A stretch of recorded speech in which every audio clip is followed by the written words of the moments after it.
गुरुपौर्णिमेच्या हार्दिक शुभेच्छा। गुरुर ब्रह्मा गुरुर विष्णू गुरुर्देव महेश्वरा गुरुर साक्षात परब्रह्म तस्मै श्री गुरुवे नमः। मी आज पहिल्यांदा स्टेजवर उभी आहे, ते फक्त सरांसाठी। मी आजपर्यंत कधीच माईक मध्ये बोललेले नाहीये।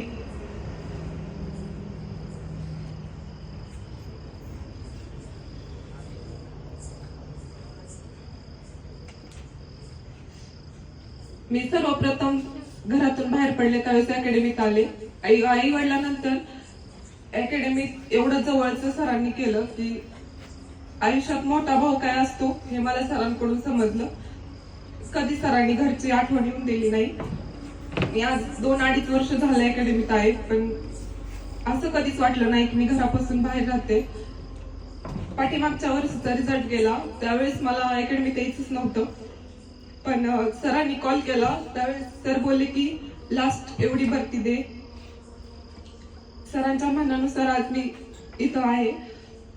एवढी लास्ट भरती द्यायची, परत भरती होईल की नाही माहित नाही, म्हणून आज संधी भेटली तर आज मी सरांबद्दल बोलण्यासाठी आलेले आहे। खरं तर मला हे सगळं भरती झाल्याच्या नंतरच बोलायचं होतं। एवढं बोलून मी